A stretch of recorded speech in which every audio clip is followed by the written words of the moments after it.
All right, so this is not a positive life update. This is actually the first negative type of video that I've posted in a while, but I've had a rough day.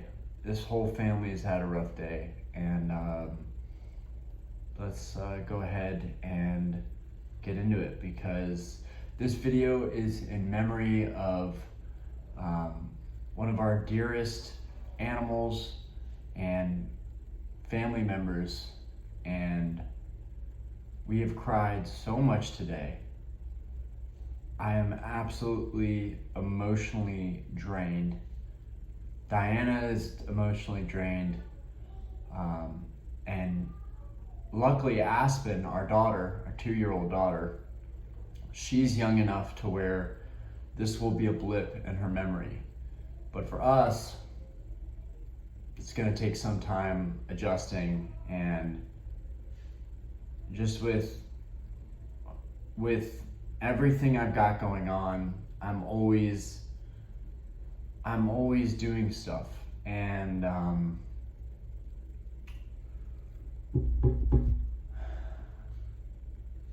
sometimes you get so wrapped up and so busy doing things that you lose sight of one of the most important things in your life, which I guess what I'm trying to say is we lost one of our family dogs today, and I'm going to explain in detail what that means to us. And I wish I had spent more time with one of our dogs. I wish I had spent more time with her. My wife fosters animals. She takes dogs out of the shelter. And there's just always dogs here. We always have dogs here, cats here. My wife is a really good person and cares about animals a lot, which makes this whole process that much more painful. But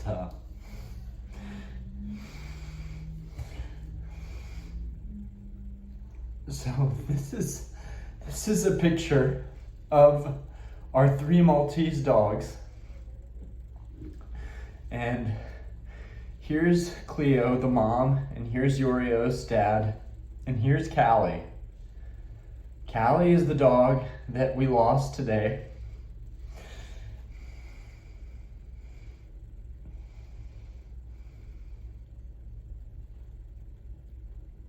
Just from a freak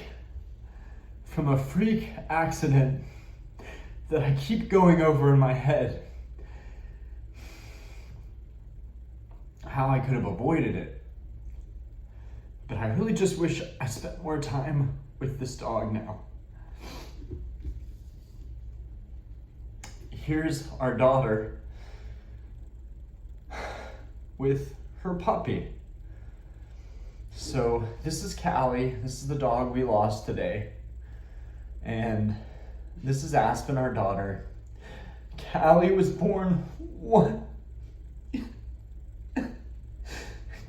Cali was born one day apart from Aspen.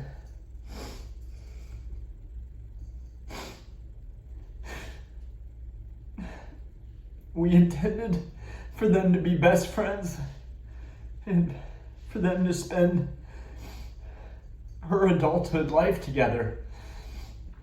These small dogs, they live 15 to 20 years. They live long lives.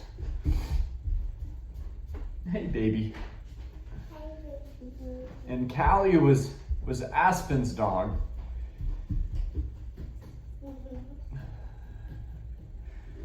Anyways, I was working on a stupid video for one of my stupid cars, and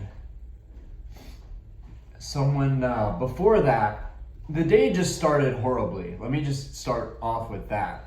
But it didn't start off that bad. Bad enough to piss me off, but not bad enough to make me wail. So we started off Diana made breakfast and asked if I wanted to eat breakfast before I went to the gym, and I said no.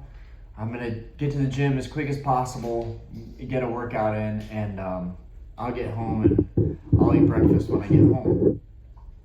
So like always, ambitious and so busy that I've got to get all these things done, I rushed out of the door, and when pulling out of my driveway, some a-hole going way too fast down the street, big SUV, like a tank of a car. I don't know what kind of car it was, but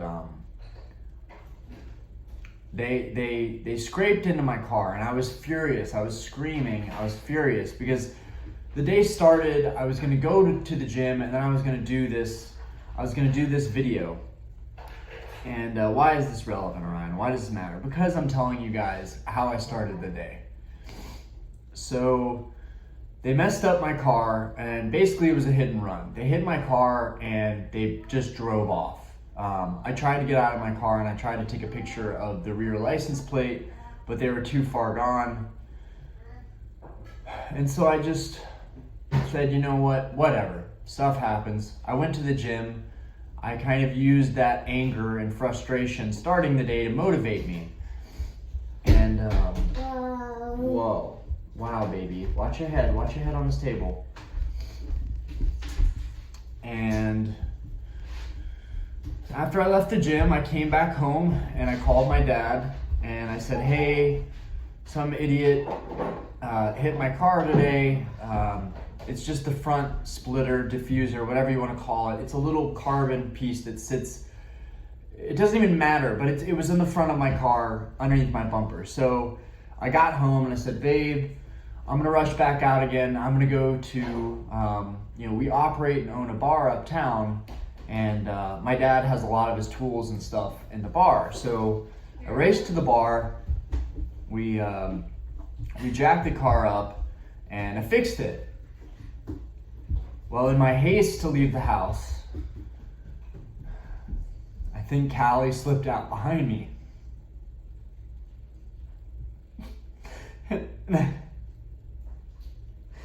And I take full accountability.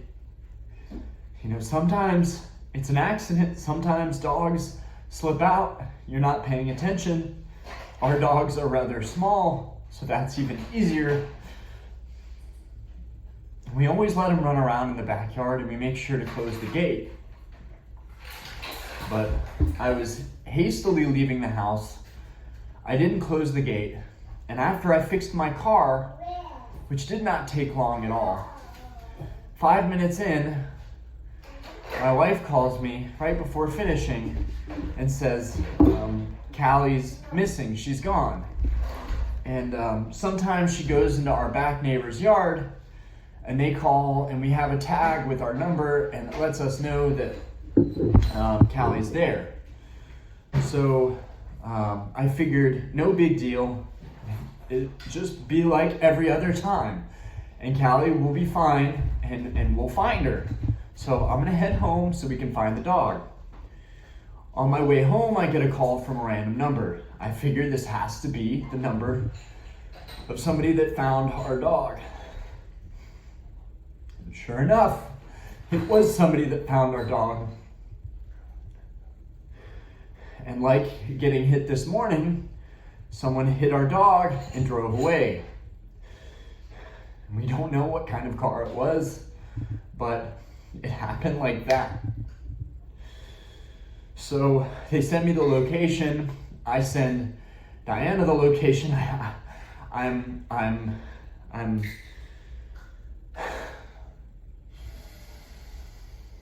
breathing heavily. I am hyperventilating, and as anybody would, I ask, how serious is it? And the person says, it's a woman. She says, the dog is breathing. The dog is breathing, and she's making eye contact, and she's kind of moving, but, it seems serious. At this point, my wife has gotten there already, almost a minute after getting that call, because it's right across the street from our house. Now, my wife is calling. She's Diana Foster's dog, so she's devastated, and she's hyperventilating, and she's freaking out. And so now I'm really freaking out, and I'm like, I can't understand you, babe. I can't understand you. She's crying on the phone. We're both freaking out. She says, I'm going to the emergency room. And I'm like, okay, I know exactly what you're talking about. You know, I arrived at the scene right when she called me that she was going to the emergency room, so I was just a minute too late. I get to the emergency room same time as them. I pick up Cali, I take her in, she's in the bed, she's breathing, she's looking at me. We get into a room immediately. They're fast to get to work. And they did several things. They gave her some kind of drug. They did x-rays. We said, just go ahead. Do everything that you need to do. She said they said that we didn't find anything too crazy, too wild. We do believe that her femur and her leg is broken. But beyond that, we're worried that there could be some neurological damage, some brain damage. And after being there for about an hour, they said, we think it would be best to euthanize your dog. Obviously, being hopeful and optimistic and wanting to be heroes in the situation, we said, no, we're going to take her down the road to the next place. So we raced down the road to the next place. You know, we pay an exorbitant amount of money just to have the x-rays done and have her pumped with something that will help head trauma or bleeding. We get to the next place. You know, one part of me feels like we did the right thing going straight to the emergency room that was closest to us, because they were able to do a rundown of everything, give us paperwork of everything. So we went to the next place with a whole rundown of everything that they found. So we get into this place, and we were lucky enough that they were packed, but they took her immediately and went straight to work on her. One of the best facilities in Charlotte. I'm freaking out. Diana's freaking out. And, you know, they say they're going to take her back, and they're going to go over everything again. And I'm hopeful, and I'm praying, and I'm just like, please don't take our family dog. Don't take Aspen's life companion. Don't take our dog's child dog. Because it was our dog's puppy. It was their puppy. So our dogs had made a family, and we have made a family. And it was the perfect two little families. And after about an hour, they come in and we have to discuss options, and they're like, hey, this could go to being, if you want to do this, if you want to be heroes, this is going to be like a $15,000 ordeal, because you've got limbs that are broken, you've got neurological stuff, you've got brain trauma, the whole 9 yards. And she didn't look that bad when we brought her in, but obviously that's stuff on the surface, and we're not veterinarians. We don't have any background in that stuff in the medical world, so we don't know any better. We're just hopeful. We're hoping everything is going to be okay.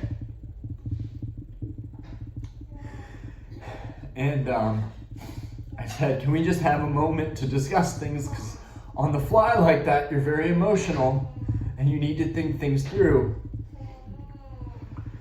And so we basically cried. We cried. That's all we did, was we cried. Because we feel so helpless.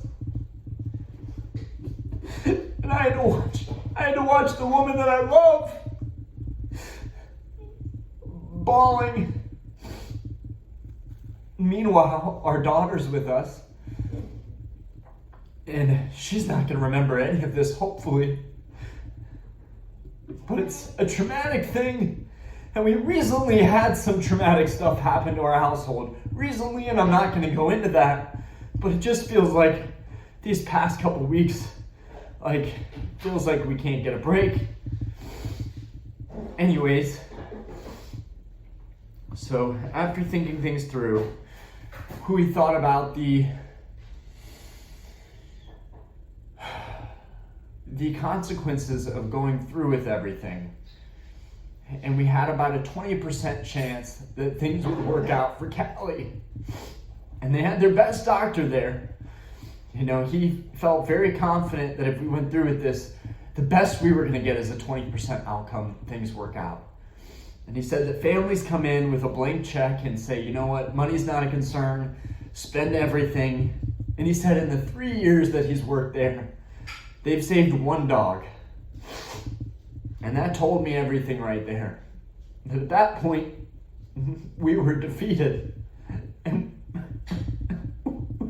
we had to abandon what little hope we had.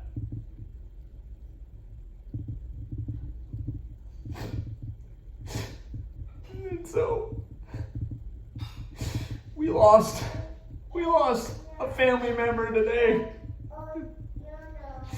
And anybody can relate that loves animals, that loves their dogs, that you wouldn't wish it on your worst enemy.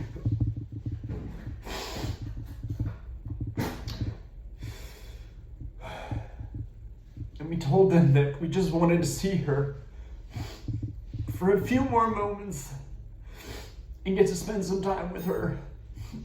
And that I didn't want to leave her there, and I didn't want to cremate her, because I wanted to bury her in our backyard with our trees so that she could be reunited with nature. And this is by far the most heartbreaking thing that has happened to me in the past couple of years. I'm a very resilient person, and I've gone through a lot. But this topped everything. Cali wasn't even 2. She wasn't even 2. She had so much more life to give. And even as I saw her on that table and we took turns, she had spasms and a little bit of movement, and that gave me a false sense of hope, which is the dangerous thing when you're in that state of mind, because you make rash decisions. But I looked into that dog's eyes, and I saw nothing. And I didn't want to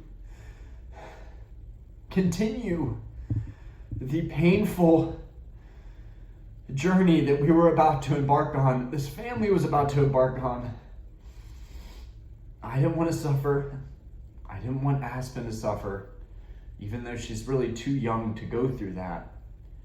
Too young to really know what real suffering is. And I didn't want Diana to have to go through day in and day out, not seeing our dog, the dog being in intensive care, hooked up to stuff. And we've experienced this with family members as well. And so it was a little bit familiar, although very different circumstances. I hope that those of you watching can understand how we were feeling, in the sense that we did not want our dog to go through any more pain than already had. And when you think about what actually happened, her running through the street, running into a road with 4 lanes, with cars going very fast, as we live near a highway and near a big main busy street, it's quite terrifying when you imagine what she went through and how scared she was.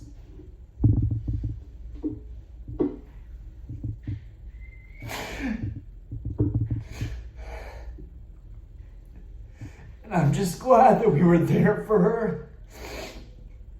I'm glad that we were there for her in her last moments of need. I really thought we would be okay. I really thought that we could fix her.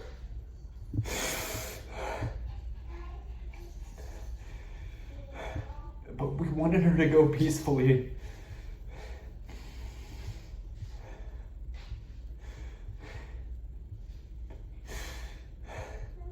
And so we buried our dog about a half hour ago. And I wanted our dogs, their parents, her parents, to see and know what was going on. And the mom, Cleo, is being all weird. She knows something's up. And she's being very mushy. She knows that we need it. We need the support. And we know that she needs the support. And we're very lucky.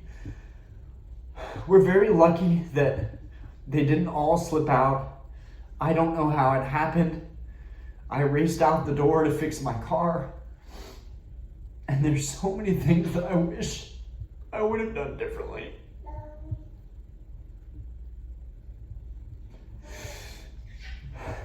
But things happen, and the universe has a reason and a purpose for everything.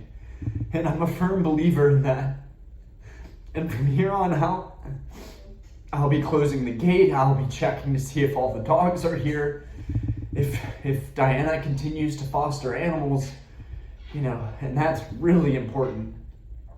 And my wife spends all of her free time trying to save dogs from being put down. And so it was very tough for her to have to go through that.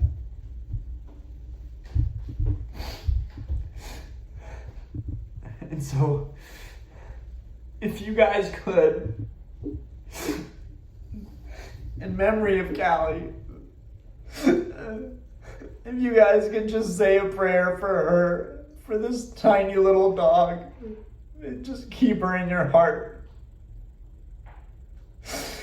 She's in dog heaven now. She's in a better place. You just keep her in your thoughts. That's the only purpose of this video, is to pay a tribute to an animal that we have loved so dearly and that we've had many good memories with. It's the first dog that Aspen ever walked. It was Aspen's dog. It was her baby. I really wanted her to grow up with this dog. One nice thing that the care center did, and they didn't have to, was they created this paw print for us. They created this paw print for us. So we can always remember Cali.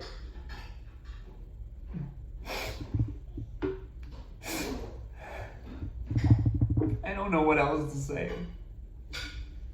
But I started this channel so that I could talk about my hobbies and enjoy escaping the realities of the real world and everyday life, and do something that brought me happiness and made me feel like a kid again. And sometimes this channel is going to be used for things that are far more important.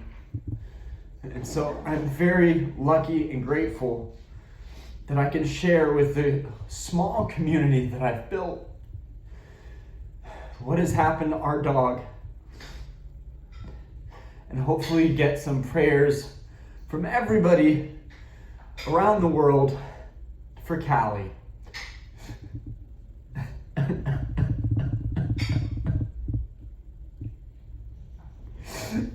For Cali.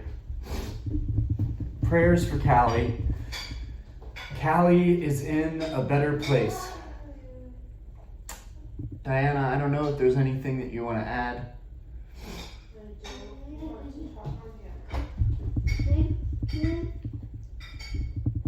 anyways, goodbye everybody, and I'll see you whenever the next time I see you. Thank you for the support, and I don't know when I'm gonna feel healed. These things always take time, and yeah, I just wanted to share. I felt urgent to share what we were going through, and we're just kind of in a weird state where it's kind of hard to